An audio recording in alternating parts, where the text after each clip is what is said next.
BYD가 우리 동네 도로까지 들어왔습니다. 2025년 한 해 한국에서만 6,100대를 팔았거든요. 수입차 시장 10위권, 중국 브랜드가 이 자리에 올라선 건 처음 있는 일이었습니다. 그런데 같은 2025년에 정반대 방향의 청구서가 하나 더 도착했습니다. 현대차 그룹이 영업이익에서 처음으로 폭스바겐을 앞질렀습니다. 현대차 그룹의 한 해 영업이익이 20조 5,460억 원, 폭스바겐 그룹은 15조 3천억 원이었거든요. 판매량은 여전히 뒤지지만 돈을 더 많이 번 쪽은 우리 현대차였습니다. 5년 전 헐값 매각이라고 손가락질 받던 그 회사가 지금 세계 자동차 산업의 두 번째 거인을 수익성으로 처음 넘어선 겁니다. 이 역전이 어떻게 나왔는지 청구서를 한 장씩 같이 펼쳐보겠습니다. 이 역전이 어떻게 나왔는지를 보려면 정확히 5년 전으로 거슬러 올라가야 합니다. 2020년 초 신문 일면에 두 개의 기사가 나란히 실렸거든요. 한쪽에는 현대차 충칭 공장 헐값 매각이라는 굵은 글씨가 박혀 있었고, 바로 옆에는 유럽이 2035년 내연기관 신차 판매를 금지하겠다는 결의가 박수와 함께 실렸습니다. 같은 날 같은 지면에서 한쪽은 손가락질을 받고 다른 한쪽은 박수를 받았습니다. 이거 들으시면 등골이 좀 서늘해지실 겁니다. 현대차가 중국 충칭 공장에 부어넣은 돈이 1조 500억 원이었습니다. 2017년에 새로 지을 때 들어간 돈이거든요. 그 공장이 결국 2,990억 원에 팔렸습니다. 처음 시장에 내놓을 때 부른 값이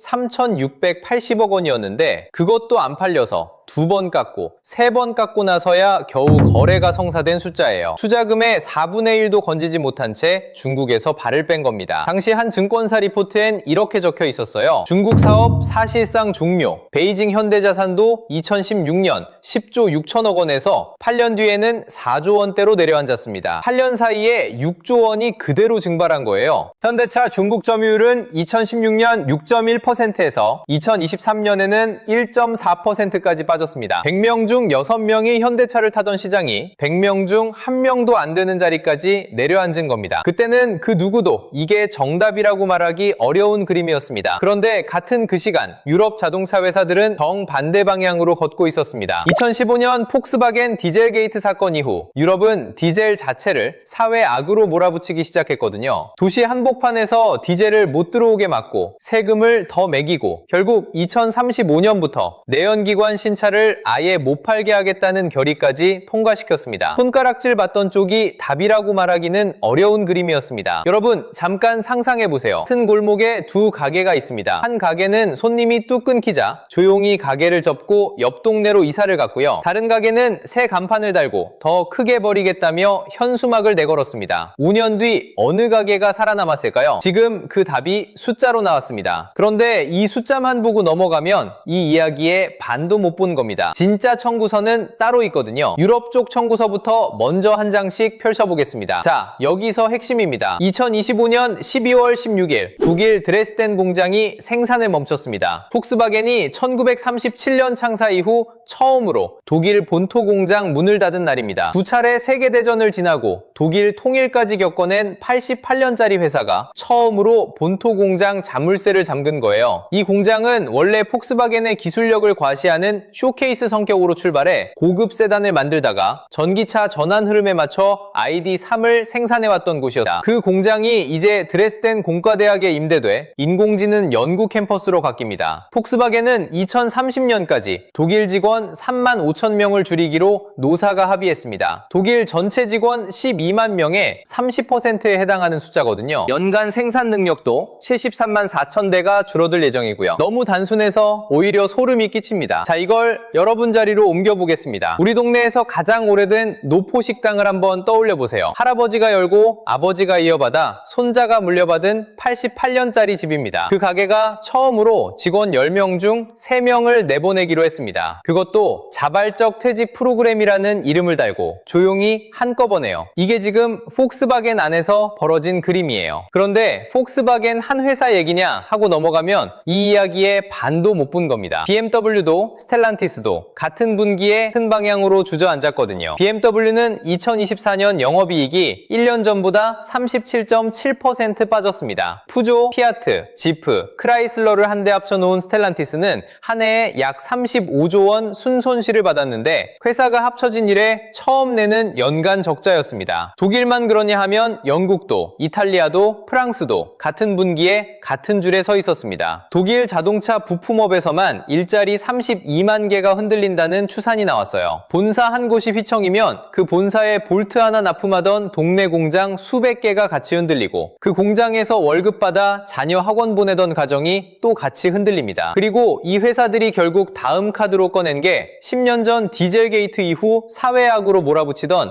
바로 그 디젤이었습니다. 스텔란티스의 새 대표가 취임 일성으로 한 말이 거의 항복문서 같았습니다. 전기차 전환 속도를 과대평가했다. 큰소리 치며 내건 현수막을 본인들이 먼저 내린 셈이에요. 친환경을 외치며 디젤을 끄던 그 자리에 중국차가 들어왔고 유럽이 그 청구서를 확인한 건 이미 손해를 다 본 뒤였습니다. 그러면 유럽을 이렇게 만든 BYD는 진짜 잘 나가고 있는 걸까요? 유럽이 무릎을 꿇은 그 자리에 들어온 게 BYD거든요. 그런데 그 BYD 속을 들여다보면 이야기가 완전히 달라집니다. 그런데 이쯤에서 진짜 패가 드러납니다. BYD의 2025년 유럽 판매량이 전년 대비 276% 늘었습니다. 3배 가까이 뛴 거예요. 한국 도로에도 이미 들어왔고 첫 해에만 6,100대를 팔았습니다. 겉으로만 보면 거침없이 달리는 것처럼 보입니다. 그런데 많은 분들이 절대 못 보셨던 숫자거든요. BYD의 영업이익률이 2.7%입니다. 차 한 대를 팔아서 100만 원을 벌면 그중 회사에 남는 게 27,000원이라는 뜻이에요. 그것도 그냥 나온 수치가 아닙니다. 중국 정부가 BYD에 직접 꽂아준 보조금이 한 해 약 2조 1천억 원이었거든요. 이 보조금이 그해 BYD 순이익의 26%를 차지했습니다. 보조금을 빼고 나면 실질이익은 거의 0에 가깝습니다. 세계 1위 전기차 회사라는 명패 아래 본업 마진이 사실상 비어있다는 얘기예요. 쉽게 말하면요, 편의점 아르바이트를 하는데 사실 부모님이 매달 월급의 4분의 1을 몰래 채워 넣어주고 있는 구조입니다. 그 돈을 빼고 나면 실제로 본인이 번 건 거의 없는 셈이에요. 협력업체 대금을 미루는 기간도 남다릅니다. BYD가 부품을 납품받고 돈을 지급하는 평균 기간이 275일이거든요. 전 세계 평균이 45일에서 60일 사이인데 BYD는 그보다 4배에서 6배를 더 기다리게 합니다. 한 해 가까이 대금을 미루고 있는 셈이고요. 쉽게 말하면요, 동네 식당에 식자재를 납품했는데 외상값을 9개월째 못 받는 그림입니다. 한 글로벌 회계 분석기관이 이렇게 미뤄진 대금까지 포함해 BYD의 실제 부채를 추정해봤더니 공식 발표치보다 12배 많은 약 60조 원 규모가 나왔습니다. 공식 발표와 실제 사이에 이만큼 차이가 난다는 얘기예요. 그러면 이런 생각 드시겠죠? BYD가 유럽에서 그렇게 잘 팔리잖아요. 맞습니다. 그런데 그 이야기도 겉과 속이 다릅니다. BYD가 유럽에서 차 한 대를 팔면 마진이 약 2,100만 원입니다. 중국에서 같은 차를 팔면 190만 원이고요. 같은 물건인데 유럽 손님에게는 11배를 받는 겁니다. 이 11배 마진이 가능한 건 중국 정부 보조금과 저임금 원가 구조 덕이에요. 그 구조가 흔들리는 순간 BYD의 가격 경쟁력도 함께 흔들리게 됩니다. 여러분은 어떻게 보시나요? BYD가 이 구조로 5년 뒤에도 지금처럼 달리고 있을 거라고 생각하시나요? 아니면 어느 순간 속도가 꺾일 거라고 보시나요? 그렇다면 5년 동안 현대차는 어디 있었을까요? 유럽 자리를 BYD가 채우는 사이 조용히 다른 곳에서 답안지를 채운 회사가 있었습니다. 자, 정리해볼까요? 현대차 그룹의 2025년 영업이익이 20조 5,460억 원입니다. 같은 해 폭스바겐 그룹은 15조 3천억 원이었고요. 판매량은 폭스바겐이 여전히 898만 대로 앞서지만 돈을 더 많이 번 쪽은 처음으로 현대차였습니다. 이걸 운이라고 넘어가면 이 이야기에 반도 못 본 겁니다. 이 숫자가 나오기까지 어떤 길을 걸었는지를 보면 그림이 달라집니다. 충칭에서 빠진 돈이 인도와 인도네시아로 갔습니다. 인도네시아에서는 2022년 브카시 공장을 세워 전기차 카테고리 한정이기는 하지만 점유율 56.5%로 1위를 가져왔습니다. 인도에서는 첸나이 기존 공장에 더해 150만 대 생산 체제를 구축하며 세계에서 두 번째로 큰 자동차 시장에 깊이 뿌리를 내렸고요. 중국 한 곳을 접고 두 곳에서 다시 판을 깔았습니다. 동네 가게 한 곳을 정리하고 옆 동네 두 곳에서 다시 시작한 자영업자의 그림이에요. 2025년에는 미국 중국에서 현대차, 기아 합산 183만 6,172대를 팔았는데 현대차 단일 브랜드 기준으로 도매 판매 100만 대를 처음으로 돌파한 해였습니다. 창사 이래 처음 있는 기록이었거든요. 여러분이 전 세계 자동차 기자단 심사위원이라면 어떻게 하시겠어요? 전 세계 100여 개국 자동차 전문 기자들이 직접 차를 몰아보고 비밀 투표로 뽑는 세계 올해의 차가 있습니다. 누가 뒤에서 손 쓸 수도 없고 돈으로 살 수도 없는 구조거든요. 2022년 아이오닉 5, 2023년 아이오닉 6, 2024년 기아 EV9, 2025년 기아 EV3. 같은 회사가 4년 연속, 그것도 매번 다른 모델로 받았습니다. 이게 얼마나 드문 일인지 다른 각도에서 보겠습니다. 전국 요리대회에서 같은 주방 출신 셰프 4명이 4년 연속 매번 다른 메뉴로 대상을 가져갔다고 해보세요. 그 주방의 비결을 의심하는 사람은 없습니다. 비결이 사람이 아니라 시스템이라는 뜻이거든요. 한두 번이면 운이지만 4번 연속, 그것도 매번 다른 차종으로 받았다는 건 시스템이 만들어낸 결과입니다. 그런데 이번 라운드를 이겼다고 게임이 끝난 건 아닙니다. 다음 신호가 이미 우리 가까이 와 있거든요. 그런데 이 이야기를 여기서 끝내면 반도 못 본 겁니다. BYD 아토 3 한 대 가격이 보조금 포함 3,190만 원입니다. 돌핀은 2,600만 원이고요. 이미 우리 동네 도로에서 마주칠 수 있는 가격대예요. 지커, 샤오펑 같은 다른 중국 업체들도 한국 진출을 준비 중입니다. 샤오펑은 2025년 6월에 한국 법인을 세웠고요. 첫 해에 6,100대라는 숫자가 작아 보일 수 있습니다. 그런데 5년 전 유럽 신참에 대해서 중국산이 한 대였던 게 5년 만에 41대가 됐거든요. 그 한 대가 41대가 되는데 딱 5년 걸렸다는 얘기와 같은 결의 흐름입니다. 유럽에서도 새 움직임이 있습니다. BYD가 헝가리 세게드에 공장을 짓고 거기서 만든 차를 유럽연합 안에서 팔기 시작했습니다. 유럽이 중국산 전기차에 추가 관세를 매겼는데 유럽 안에서 만들면 그 관세를 그대로 피할 수 있거든요. 쉽게 말씀드릴게요. 울타리 밖에서 못 들어오게 문을 잠갔더니 울타리 안쪽 창고를 빌려 거기서 물건을 만들기 시작한 겁니다. 초기 연간 생산량이 15만 대에서 시작해 30만 대까지 늘릴 계획이거든요. 관세라는 울타리가 사실상 무력화된 거예요. 그리고 현대차 안에서도 숙제가 남아 있습니다. 현대차가 로보틱스와 인공지능 분야에 120조 원을 투자하겠다고 발표했는데 노사 단체 협약에 걸려 그 속도가 나지 않고 있다는 보도가 최근에 나왔거든요. 무기는 강해지는데 일하던 자리는 천천히 비어가는 그림이에요. 5년 전 매를 먼저 맞은 자가 살아남았다면 다음 5년의 매는 지금 어느 쪽이 먼저